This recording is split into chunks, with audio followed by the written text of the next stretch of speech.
Making your way through work Monday takes everything you got. Then Monday night rolls around and you realize there's a shot. You're only 10 points away. All those times when your team had no fight, they're just so gosh darn frail. Then your star quarterback let another deep ball sail, and your third round pick bet on his team. Then go check out our streets where everybody knows your pain, and they listen to complaints. You wanna be where you can see our bodies bring you no shame. You wanna go where everybody knows your pain.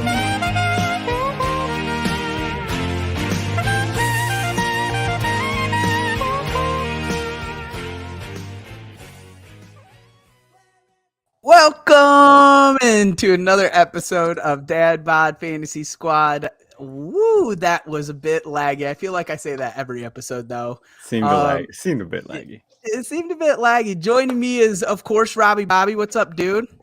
We're back, buddy. We're back and better than ever today. We are, because we have an incredibly special guest. Incredible to us, going to be incredible once you guys all meet him. Juan Signs. What's up, man? How's it going, guys? Thanks for having me.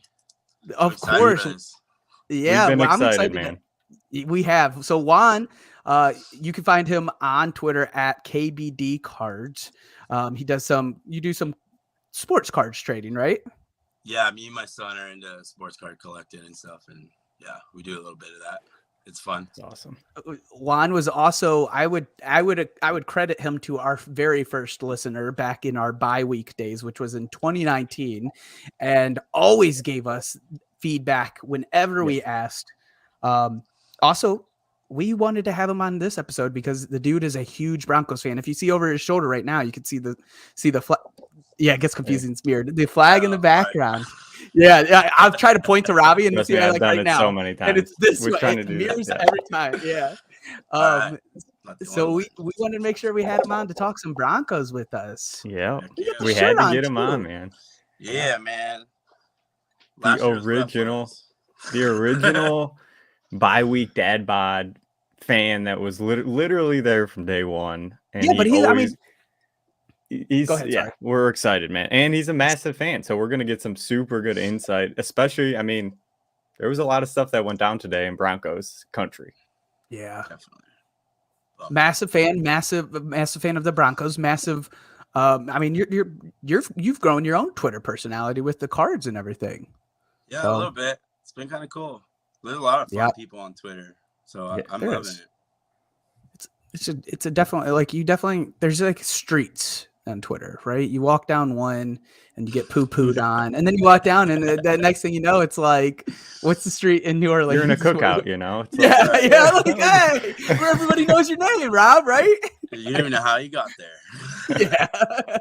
Yeah, dude. Like if you get in the right little niche area in Twitter, you can have some fun. Like there's some good people on there. Just stay away from the other streets, like Mario said. Bourbon Street. Right? There we go. We're done with, like, if we disagree, Bourbon Street. Thank you. If we disagree with something, we just maybe make jokes about it to ourselves. But no, there's no point of arguing it. Nobody wins. Doesn't go anywhere. It goes nowhere. All right, so let's get into this. We got some news, as Rob already hinted at. A lot of news, a lot of unfortunate news. Can you pop us up here? There we go. I got you. KJ Hamler to miss weeks, possibly cut or released from the Broncos with the expectation that they re-sign him. We were talking about maybe that has something to do with roster space. Maybe it has something to do with him being a second round. I think it's a second round. I believe so, having that contract, it would be a lesser contract if they brought him back. I'll go to you first, Juan. It's hard as a fan. What were you expecting out of KJ Hamler? Was it much? Were you kind of just like, I want him to be there? I I kind of look at him like a little secret weapon in a sense. Like he's quick on the inside, and it's kind of hit or miss. So I wasn't expecting him to be big, but I was definitely expecting him to contribute. He's got that speed and long downfield throws. He's good at those, and just a bummer. Yeah, I think Juan kind of hit it. Like all these players, they might not be fantasy relevant, but if they're good enough to contribute on the team, they keep that ball moving, the chains moving, giving these other weapons that we're going to talk about, more opportunities to score in the red zone. So if you take someone away like that, that might, limit their offensive scheme, limit what they can really do throughout the course of the game, and it could hurt some of these other players. And let's kind of just transition into that, because not only are they going to be without KJ Hamler, or maybe they bring him back, but it sure sounds like Tim Patrick tore his Achilles today, and the video doesn't look great. It's believed. I don't think it's confirmed. Mm-hmm. What kind of hit is that on this offense, Rob? It sucks. This one I think's more impactful than KJ Hamler. He is that outside burner that's going to take the top off, Big body. Everyone wants to say it's Courtland Sutton, but I really think Courtland Sutton, Tim Patrick were both going for that spot, and it could have really been Tim Patrick. There was a ton of talk out of camp that he was lightening up. He looked really comfortable coming off the ACL, second season off the ACL. Yep. It's a bummer. Is it the first? Did he tear it? It would have been his first. He tore it last August. Yeah. Oh, yeah. You're right. Yeah. So, I don't know, man. It just, when you take two of these weapons away, it's starting to, snowball a little bit.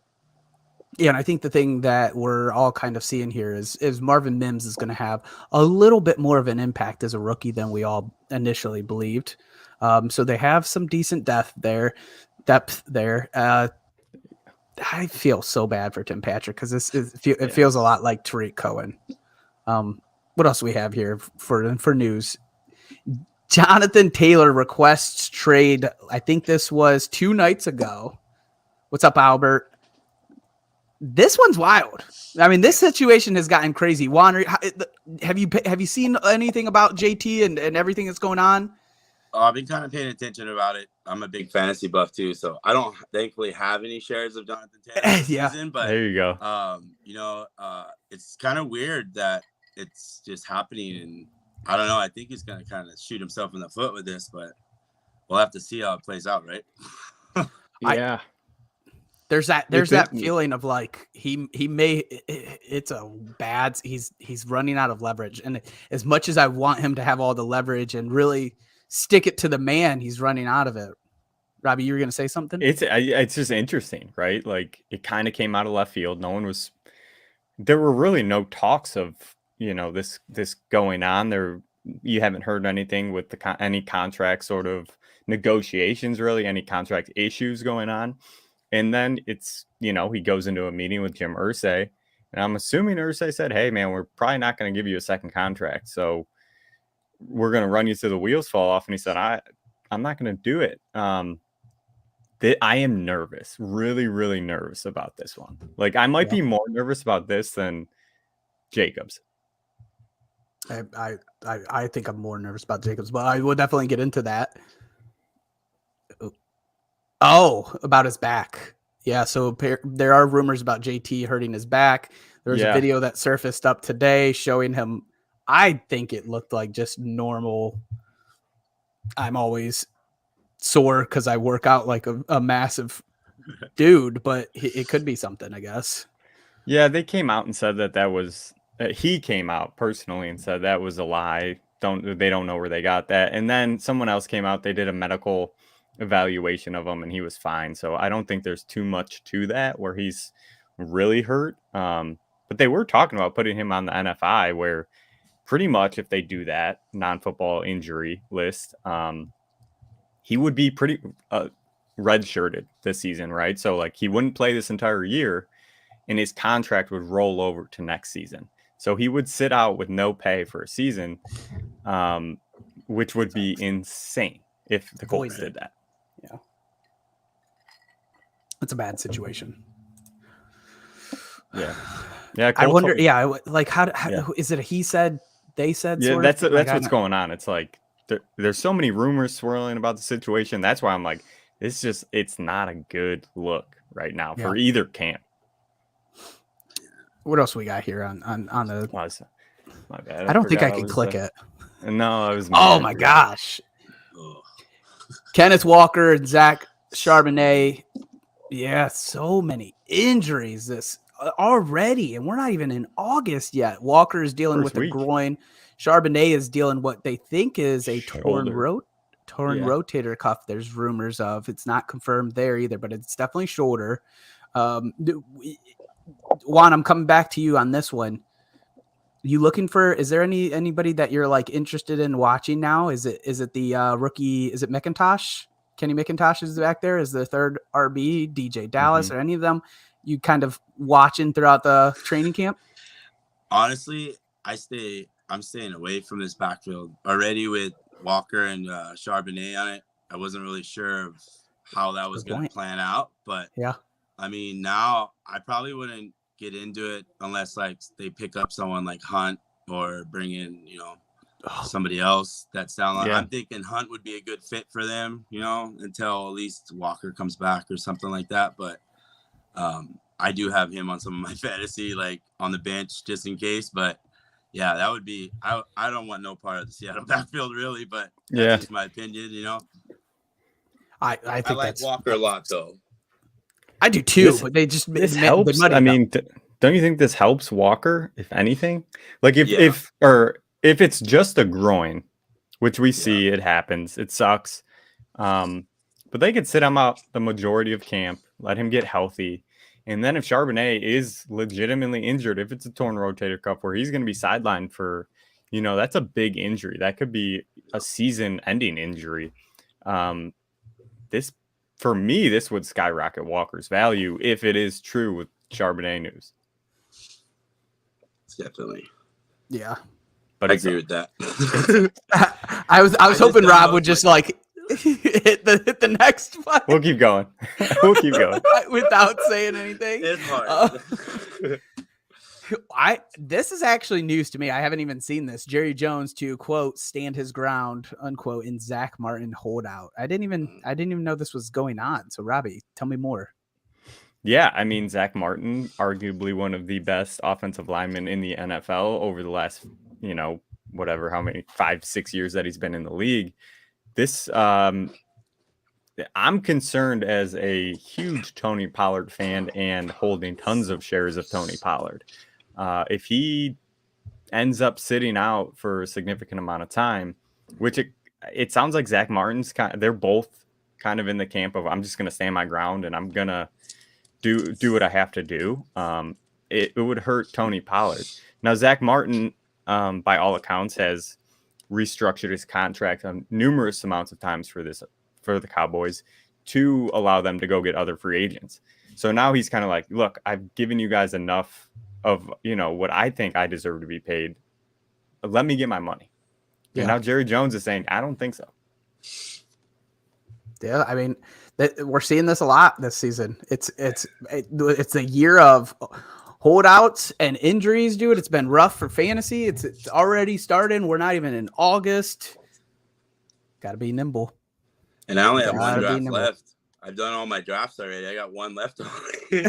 So you're just like you're dealt. Your cards are dealt, dude. I'm so dealt. It's just like that's why I'm like I'm not in on the Seattle thing because I'm already invested on other things, right? So it's there you go.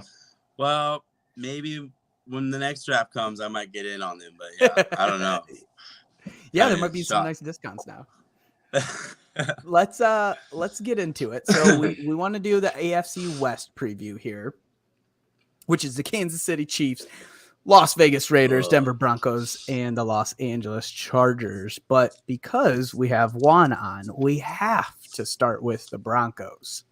It only makes sense. So Juan, I'm gonna start off with you here. One of them, obviously, the main reason we wanted you on this app is because you're such a diehard Broncos fan. What's your thoughts on Russ? Is he going to turn it around this year with the new head coach, Sean Payton? I mean, we talked about it in the news, lost 2 receivers. Like, what are your early feelings on Russ this season? Okay, well, I want to kind of just jump back to last season when like we got Russ, and I'm sure like all Broncos fans, we were all stoked. Like that's our missing Everybody piece. Like here we go, and just to have that season. And I watch all the OTAs as much as I can. Like I look at them and the spring training, all that, or the training, but. This year's OTAs compared to last year's, when I started watching last year's, I was just excited just because we got Russell, and like, but watching it this year, he looks way different. He's smoother, he's quicker, he just looks confident again. And on the base, I just think he knows his butt's on the line with it. If he can't come through on it, it's not going to be him there, I don't think. And I don't think we're going to have a repeat season of last season. I think he's shining. I really do. Not just because I'm a Broncos fan, but that's just watching him all the time now, just seeing it. It's a big difference. Yeah. Yeah. I think the notes that I had here is I am absolutely ready to get hurt again in all aspects of this offense.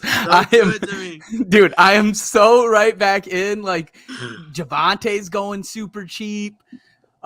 Judy is expensive as far as ADP goes, so I don't end up too much with him. But like Dulcich, he's been my tight end in most best ball and honestly some dynasty. And now I just want in on some more Marvin Mims. I almost said Denzel Mims there. I want some more Marvin Mims. I'm so ready for this offense. I'm excited.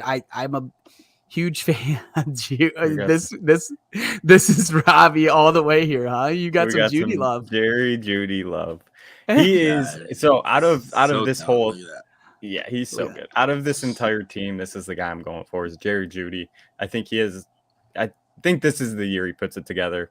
Obviously, health is always a concern with him, but if he can stay healthy, I think there is a legitimate top 15, top 12 upside with how good he is and Sean Payton calling the plays. Do I think Russell Wilson's going to get back into that top 8 QB category for fantasy football? Probably not, but I do think he's going to be way better than he was last season for regular football purposes, which will elevate the rest of these guys. Now, these injuries coming in today, that makes me have to kind of rethink everything. If anything, he might get way more targets than we were anticipating at the beginning of the season. I think it's a good point. I think, well, let's kind of move there because there's a lot of pass catchers on this offense. So which one is the best value in drafts or which one is the one that you tend to take? We have Judy that goes wide receiver 20. That's 39 ADP. So what is that? The fourth round, mid fourth, right around there. Mm-hmm. Sutton is wide receiver 48. That's 97 ADP. Marvin Mims, and this was written about a week ago, is wide receiver 70, 158 ADP, or Greg Dulcich, tight end 11, 128 ADP. Juan, who's the guy that you tend to go for more here? So as a Bronco fan insider here, before this Tim Patrick news, I believe the plan was to go Judy number 1, Patrick number 2 on the outside, and then run Sutton number 3, which you'd be doing a lot more inside routes. And where his ADP is going, I've been grabbing him up since I've done all my drafts already. Sutton's my guy that I've been going because Judy's going to be hype. He's going to get the ball. He's going to play. And everyone's down on Sutton, I feel. But he's ready to prove something. I do feel that. But now with this Tim Patrick, he's going to probably put him back out to the number 2, which he hasn't been doing too good on the outsides. That's the last couple of years he's been playing the outside. So, I know the talent's there, but I'm thinking it's going to probably be Mims or Dulcich that take over in that middle area for sure. Oh, Dulcich, look at that hair, dude. Yeah, man. The more I'm thinking about everything and these injuries coming into play, Dulcich might be the real beneficiary from these two getting hurt. He really could kind of now there's a clear path to me for Dulcich to be that number 2 option in this offense. Like, I still think Mims is going to be involved, but he's still a rookie. Like, we got to see what he can do. He's got to learn the offense. It's a Sean Payton offense, so it's probably not that easy to learn. If Dulcich can come in there and demand, the targets that we both, me, you, and Juan, I don't know about you, but Mario, we think he's a very good talent. I'm sure you do too, Juan, but Yes. now I'm seeing a clear path for him to be that number 2 option alongside Jerry Jeudy, which that could catapult him into like top 6 tight end category for me. Yep. Welcome to the show, boys. It's Yeah. Dulcich season, and we're here They were for already it. hot on him before Mario this. is very I am. I don't think his ADP is too crazy, but I can see it going up a little bit. I have to think that Tim 128. Patrick, the way that the fantasy community didn't necessarily view Tim Patrick as somebody that would be like not the first, second option. I don't think his ADP even before writing this was the first, second option. I actually think he was going undrafted. I think he was the last wide receiver off the board. So I don't know if it changes Dulcich ADP too much here, but I could see it going up a little bit. Yeah, for me, I'll just kind of speak on myself because we talked about Dulcich earlier. It was me, it was Jerry Jeudy, and then there was a logjam, right? There was Cortland Sutton, Marvin Mims, Greg Dulcich, Tim Patrick, KJ Ham. Like there were so many bodies there that I thought that number 2 option was really going to be a mix of all those guys. Now you take 2 of those guys away, they're going to have to figure out a different route for this offense. Whether that is Greg Dulcich through the seam, which, Russ is pretty good at, or I can see it being Sutton as well. But like you said, Juan, like he hasn't proven it on the outside. So can he do it again? I don't know. It's a toss up. Exactly. It definitely is. And it doesn't get any easier when we go to the running backs in this offense. So we have Javonte, who's coming off a major ACL reconstruction. What do we think his impact is? The guy's going ADP. I think it's RB 39. So it feels like a bargain. I'm with you. It's just pure love. I'm with you too.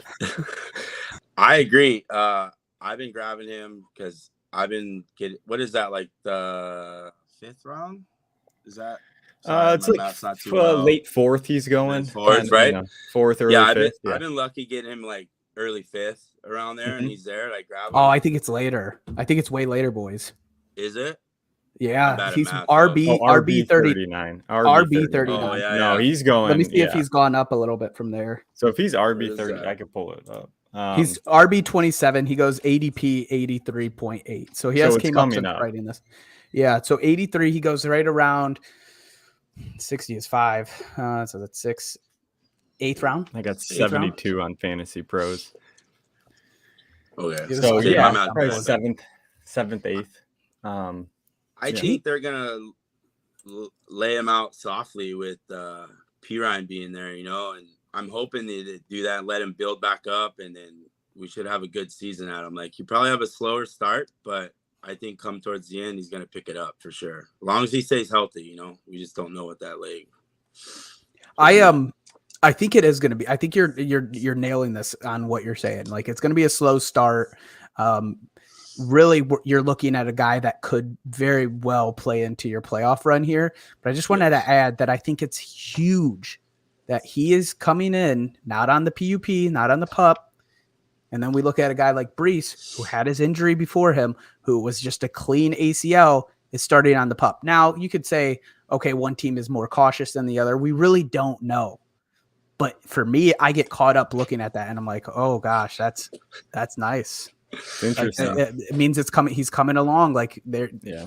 If he's not on the PUP, that means he's pretty much full go. Right. I mean, they're not tackling or anything yet, really. But no, he looks good though. During the videos I've seen, he looks strong. So you just never know. Like with today, I don't want to, like you said, I don't want to get my hopes up again. Javonte's the same thing as Russell last year. Like we were all excited. He's getting the full load. He's gonna come. No, Melvin Gordon. Man, and it just like it's kind of like I'm keeping my excitement down this year, not talking crap or nothing. Yeah. Just hoping, like, hey. As a Browns fan, I know.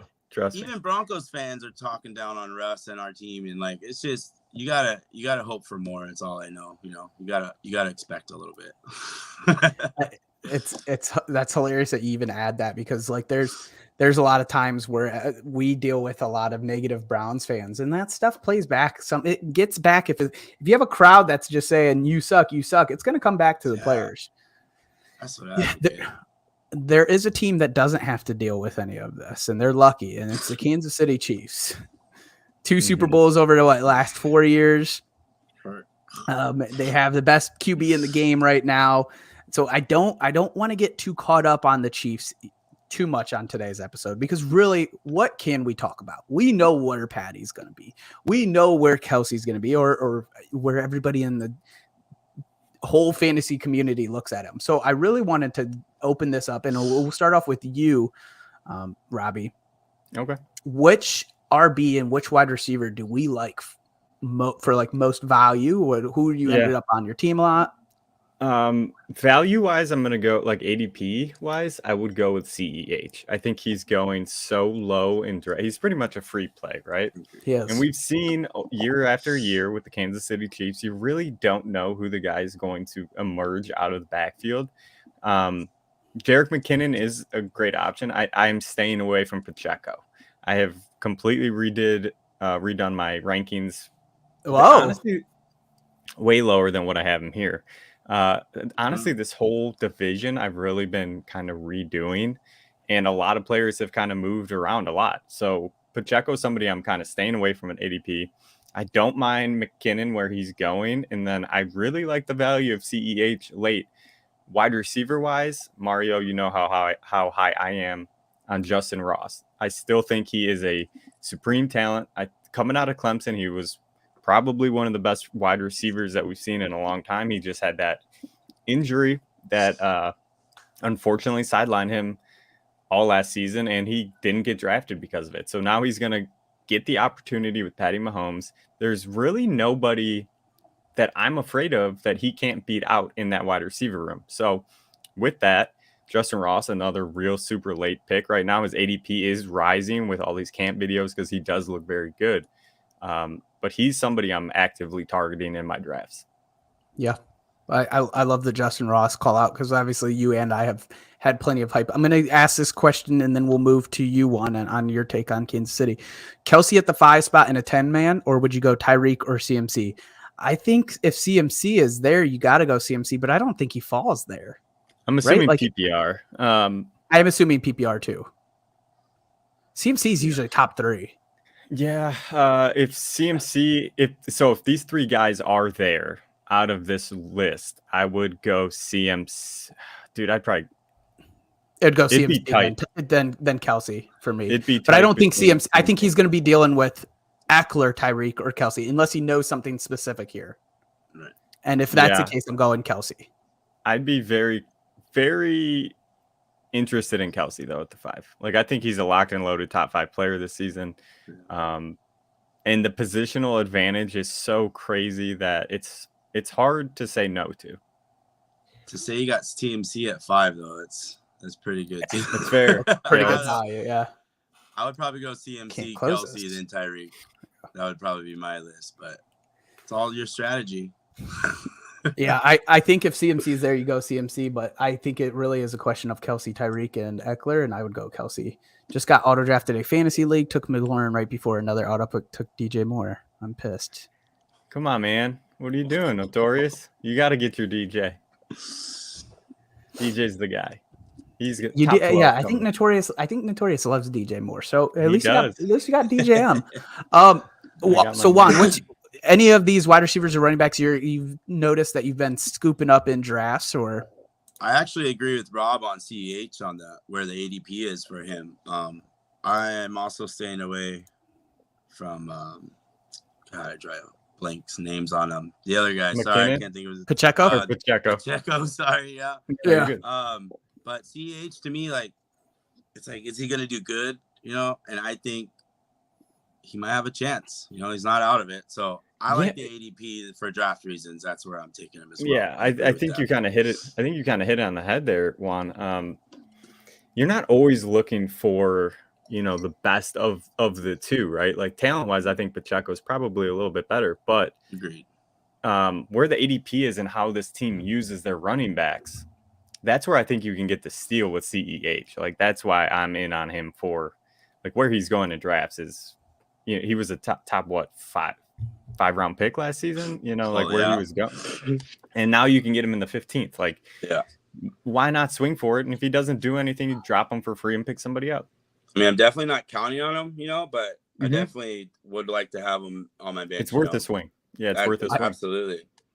I've gone actually pretty back and forth on this offense and what I want out of it. And I've come to the realization, and I'm talking about a lot of best ball in here as well, so this gets mixed in there. There's so many exciting pieces that I've just been taking straight up lottery picks on because I'll get to it. Sometimes I dabble in some Rashee Rice. Sometimes it's Sky Moore. Recently, Robbie will attest to this. Even Deneric Prince, he's got me a little excited, but I get caught up in training camp videos. I'm not going crazy here, but like I want these pieces, man. Like I think everyone is a bit concerned because last year it was Kelsey and Mahomes, so everybody's kind of fading these guys. There's like none of the receivers are going high, none of the running backs are super high because it was just Kelsey. Weird. And Mahomes, you get the little Pacheco sprinkled in.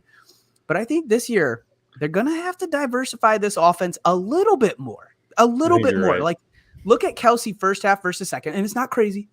But both absolutely studly, both halves. He went from 20.5 points per game to 16.5. So it wasn't as fun the second half. It was still great. Defenses had to approach him slightly differently, and especially in the red zone. Did you like the last 6 weeks? Kelsey didn't have a touchdown. So if that trend plays out, which it didn't necessarily in the playoffs, but like say the teams are like, okay, well, we know who to lock down. Somebody's going to have to be relevant, and there's the best guy in that offense to make somebody else relevant. It's not necessarily about. I mean, you want the best talent. Let me ask you a question, Ryan. What correlated with that? The last 6 games, Patty being hurt. Pretty sure Juju was not there. Right? Juju came back. He came back eventually, but yes, you're right. I bet you. Right. So like when Juju was a top, what was he? He was a top 15 wide receiver through that first half of the year. It allowed Kelsey to get some open looks. Allowed Kelsey to kind of play how he was there for those 6 games, but but he was still coming off that injury. He wasn't the same, right? So that's where I'm going. Like if you have another wide receiver alongside Kelsey that can kind of emerge, that only opens up more space for Kelsey, especially in the red zone, like you just said. Yeah. I think all of these guys though, like I'm not saying grab every single one in every single draft, but I'm gonna dabble in a little bit here and a little bit there. And Deneric's probably the least, but like in dynasty leagues, I'm like, hey, why not scoop them up, Robbie? Let's just drop. We actually got to move some guys. Look at your IR. See if you have IR. Put some of these guys that show PUP and put Deneric Prince onto your team. Like it's a free ad. And I think he's worth a free ad. I'm not even telling you to drop somebody. If you have a free spot, I think he's worth it. You want us to see what happens. I was talking dropping Luke. So we have a Spoonmaker. Yeah, just a little sidebar. We have we're co-managers of a dynasty league, and he texted me today. He's like, I think I want to pick up Deneric Prince.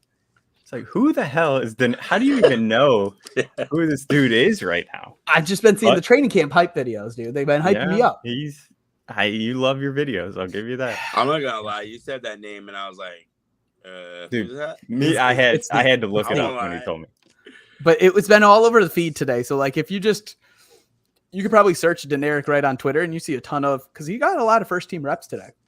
Mm-hmm. Which is what I'm saying about this back, right? That's what I'm kind of saying about this team. Like you don't know. There's Kelsey, Mahomes, and then you have no idea. Like it's worth swinging for on some of the later ADPs. The lotto, like when they hit, they hit. So like taking a swing on a late ADP of one of these guys is definitely worth it. I gotta be honest though. I banged the drum last season. If I was to choose between the guys that I mentioned, it's Sky Moore. I like taking a shot on him once. I'm ready to be hurt again with him as well. So Broncos and Sky Moore, bring it on. Round 2. Let's ride.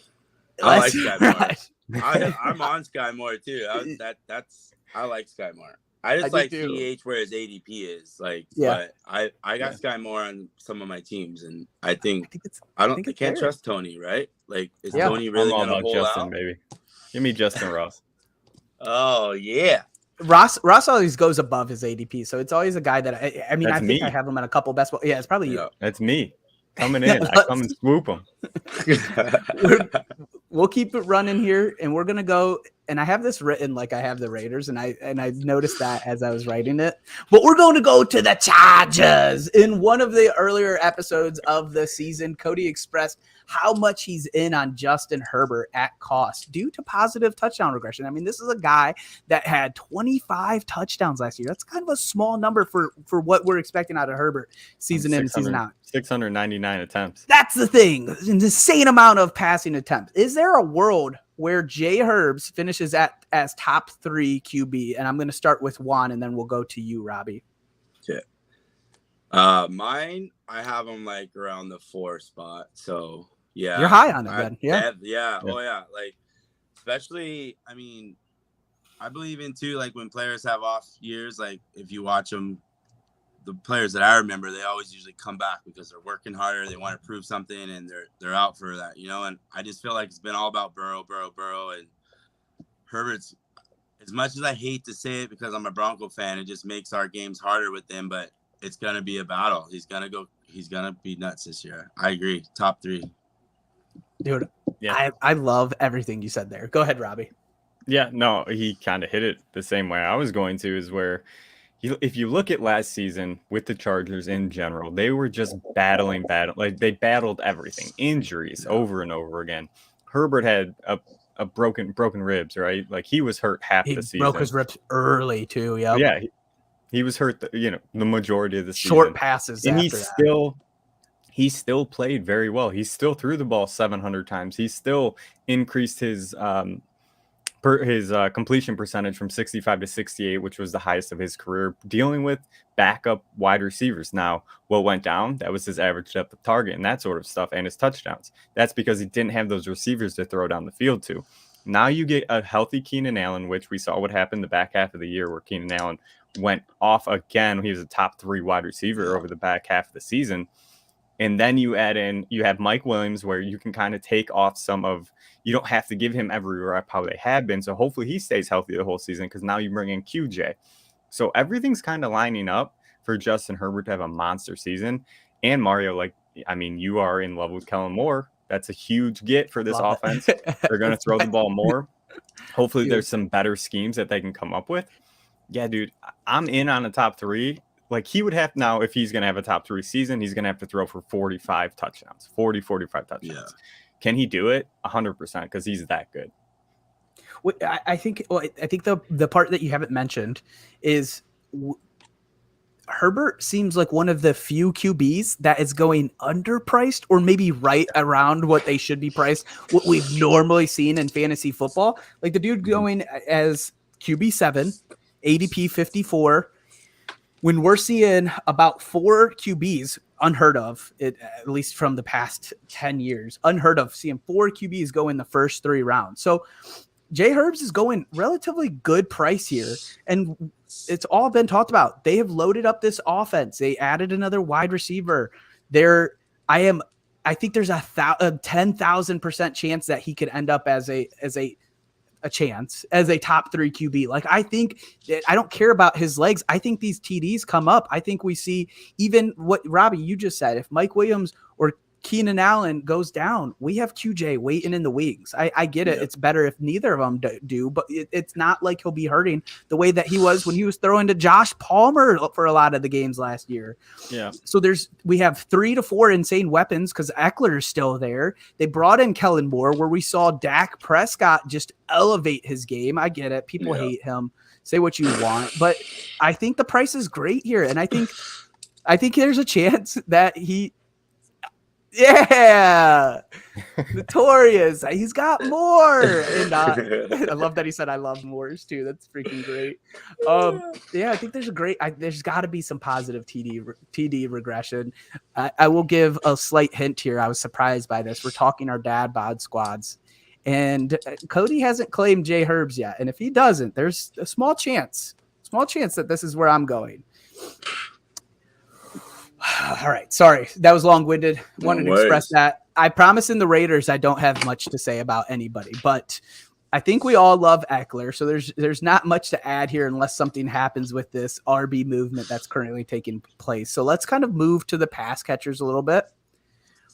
I want to ask a similar question as I did earlier. Are you taking any of these pass catchers at ADP? We got Keenan Allen goes wide receiver 19, 36 ADP. Mike Williams goes wide receiver 25, that's 46 ADP. And then you have Quentin Johnson at wide receiver 41, 80 ADP. So I'll start with you, Robbie, and then we'll go to you, Juan. Okay. Yeah, I'm starting to fall in love with Keenan Allen's ADP. Like that's where I'm really starting to hone in on that because of what he did that back half of the year. Like he still has it. He is still a dynamic, really, really good wide receiver in the NFL. I was burned by him last season because I did have him in a couple leagues and I got killed at the first half of the year and it really stung. So this offseason I was a little off of him, but the more I look into it, I'm trying not to be biased towards what happened last season. And I think Keenan is, again, man, there's less pressure now that you bring in QJ. They can kind of use him more in the slot where he's more comfortable. I think Keenan is a steal at 19. Ooh. Juan, you feel the same? You looking at somewhere else? I'm actually been hitting Mike Williams up a lot. I know everyone's down, and it's just one of those things. I think he's going to get his chance again. I don't know. Second chances is my thing right now, I think, this year. That's my motto here. But let's all get hurt again in this division, boys. Let's do it. Let's do it. Let's break our hearts, man. Yeah. You know, like, I honestly... It was weird last year. Yeah, and it could be any one of them. I mean, they could all go off, technically. Like, if we're thinking Herbert can have a top 3, like, all of these guys could be going. And Great especially point. their ADP, like, any one of them is a good grab, I feel Good like. point. But it's just a gamble, you know, and it kind of just goes to who you feeling and what you're like. Me, I like to give the guy a second chance. If they burn me, I usually don't use them for a couple of years, but yeah. I think I get caught up on the same thing here, Juan, because this is in unplanned, by the way. And I love that Notorious is on this because he says he wants Quentin, especially at ADP, Keenan too early, and Quentin could become the red zone guy. So the / deep threat. I'm most Everett. Sorry. And Everett's a great. I think Everett's a great call out too because he goes late, and I didn't put him into the pass catcher. He goes great. He goes super late. No. He goes super late in tight as a tight end. I'm most in on QJ out of these options, and let me explain why real quick. Keenan Allen is 31 this season. That makes me a little bit nervous. Mike Williams, unfortunately, doesn't know how to necessarily land too gently. The dude seems to not know how to fall, and I feel bad for him because he plays hard. That's what you want to see, but it just sometimes keeps him off the field. So if either of them miss time, and Herbert is having the year that we've kind of mentioned that as a possibility, you're getting a top 2 wide receiver on what's going to be a pass-heavy team in a tough-ass division. Like, look at this division, boys. There's Kansas City. If Denver bounces back, I'm not worried about the Raiders. These guys can't let the defense lead games, win games, because they can't keep up with Kansas City. They can't keep up with what we kind of think Denver could be. So, like, they're constantly battling a tough schedule. I want in on QJ right now. I think the ADP is cheap, where you can kind of snag the cheap guy in there and not have to. You have to worry about injuries everywhere, but I guess a little less concerned with him out of the 3. Right. Yeah. All right. The worst part. No, I shouldn't go too hard on this. Let's get to the Raiders. There you go. I was waiting all night for that. Thank you. Just look at QJ's measurables. Dude is a prototypical alpha. They drafted him for a reason. And seriously, he's starting to catch away from his body, which was everyone's major concern. So, going back to the Raiders, what is there to say about this Raider team? Yikes. Not a lot. Yikes. We're going to get some hate for this. Devontae is the clear stud on this team, but are you willing, and I'll start with you, Juan, are you willing to spend an end of first, early second on him? Are you still spending that capital? No. You're out. So you've mentioned having a couple teams drafted already. Do you have him on any team? No Raiders. I actually do have one Raider guy, and that's the rookie tight end, Michael Mayer. I have his shares a couple of my leagues, and I don't know, he could turn in, Jimmy G, if he can work out, he likes his tight end, and he looks mean. Michael Mayer looks really mean in his OTA video. Notre Dame, man. The Fighting Irish. Man, seriously, like, I don't know if he just got bigger. Like I watched his college, but when I seen him in like out there next to the other guys, he just looked bigger for some reason. I don't know, but that's the only guy I've grabbed, and yeah, that's about it. Yeah. For me, Robbie. Devontae, he's another person I'm somewhat revisiting, but I'm still not willing to give that capital because for me, I think you can get better options right there. Exactly. We've talked about it a lot, Mario, where we're both kind of out on Devontae this season just because of what's going on around him. He's another year older, but it's still Devontae Adams. Like we've been saying this. We're like, is it going to be was it last year? Is he going to fall off? And he was wide receiver 3. Like he's still an elite player. He's still one of the best route runners in the game where he can get open and anyone can throw him the ball. If you're not Marcus Mariota. Now, can he perform like that? That is pure hate coming through his smile right there. That's dude. my Atlanta. The theme of this episode is pain, right? Like we've all talked. We're bringing up trauma and past pain about these players, and Rob's just slipped through the division there. Like he just went out of division because it hurts him so bad. Let it It's out, okay, Rob. Rob. I mean, That's all right. Let it out. He's killing my Drake London. Wait. Do you need more? Do we need more time here? I knew you were gonna. Man. I figured you were gonna play this. Here. Marcus Mariota, that son of a bitch. But anyways, back to Devontae. I can't stop it. There you go. You got it. Devontae he's still one of the best wide receivers in the game. He can get open. Jimmy G is a good enough quarterback, capable enough to get him the ball. So I think he's still going to be good. I just don't think he's going to be that wide receiver 5 level, where I'd rather go for like a CD Lamb in that spot, where I'd rather go for a Jalen Waddle, where I think those guys have the potential to get up to that top 5 spot. I think this is a pretty bold take. I don't know if they're Meyer over Laporta. I think that's kind of bold, but honestly, both are in line for good work. So I guess it's not that bold. They did go right by each other in the second round. I love Laporta. I am going to skip my Devontae. I said skip because I've expressed my thoughts on this on a previous episode. So we're going to go to the next one. Yeah, there's on TikTok out too. If your draft was tomorrow, are you still rolling the dice on Josh Jacobs at RB 11, 30 ADP, Robbie? No, I'm not doing it. I think you could get somebody else there that you're way more comfortable with, whether it be a receiver, Mark Andrews, whoever, you can snag at that spot. I'd be more comfortable with that. Even if, he comes back and plays the majority of the game, say he misses week 1, 2, 3, whatever it is, there's still some really good underlying data that shows if a player misses camp, full training camp and that sort of stuff, his injury likelihood drastically increases. And we know Josh Jacobs can be he can get hurt. From what I remember last year, he was healthy, but and he was a stud last season, so it sucks, but it would make me nervous going into the season with him as my RB1. Juan, you feel the same? You've drafted already, so you may have. You said you had no. I don't have him, but his talent is there for me. Like I really think he's still talented, and comes back. I just don't like anything to do with these guys not signing and stuff. You just don't know. It's like it's definitely a crapshoot. We don't really know what's gonna happen until it does, and I just don't. I like knowing what I have. Kind of if I'm gonna take someone, I take someone like Zamir White down the line to back up just in case, like late rounds. That's what I've been kind of doing, grabbing him. Yeah, like just Lenny. in case.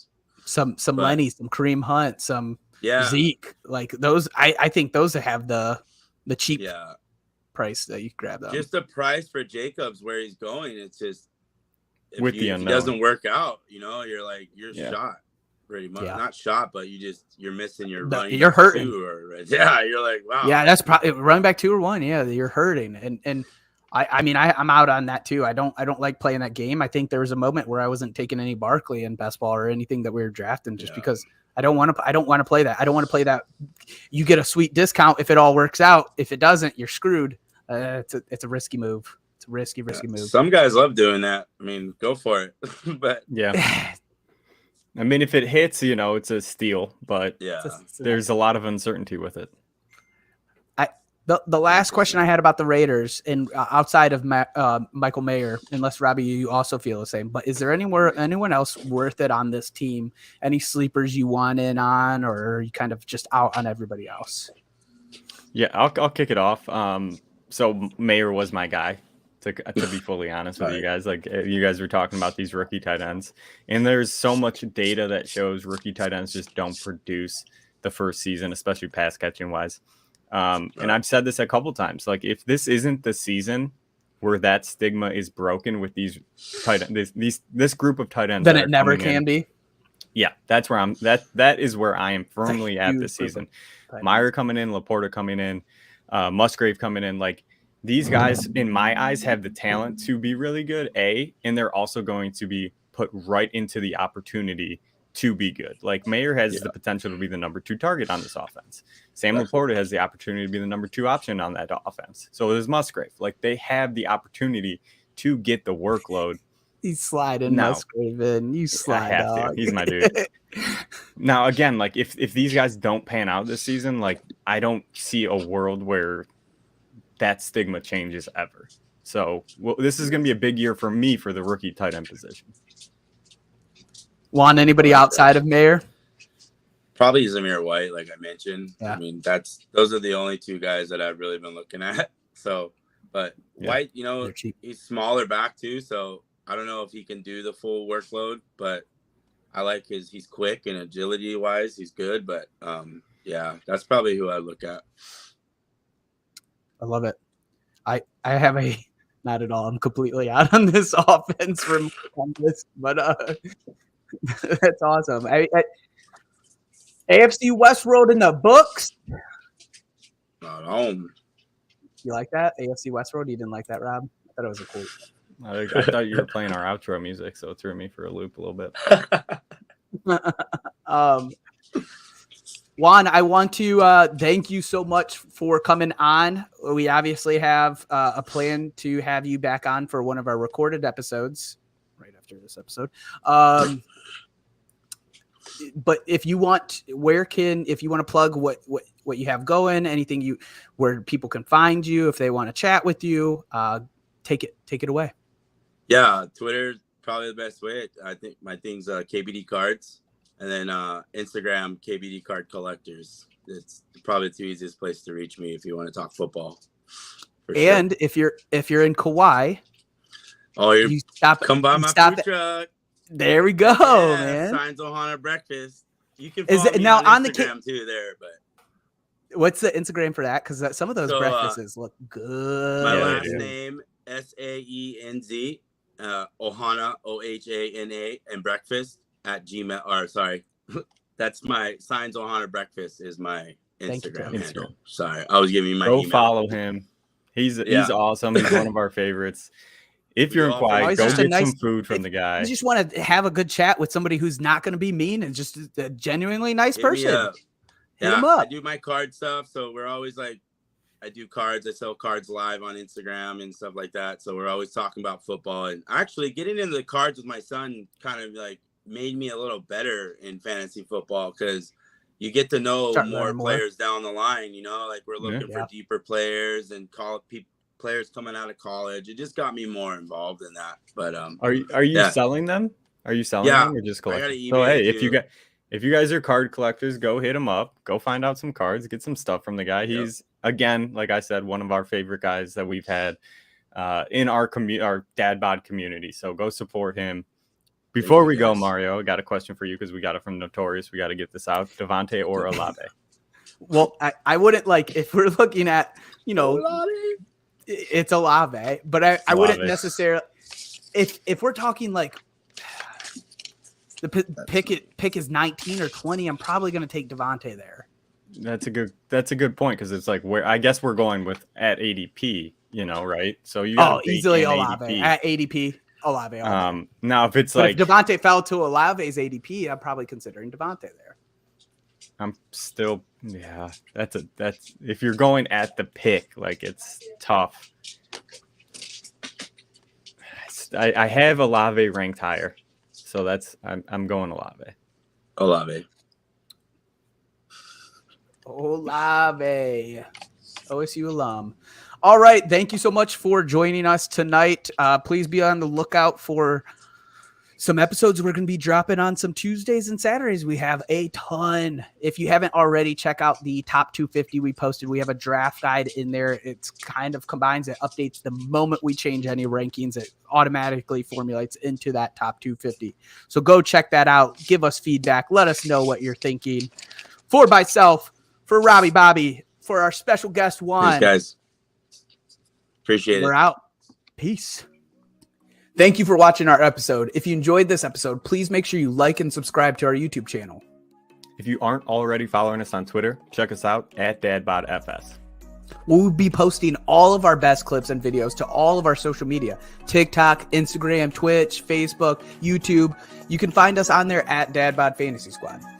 Lastly, if you'd rather just listen, we make sure we post our audio of each episode on all the major streaming platforms. Stick with us all season long so together we can count our trophies and not our calories.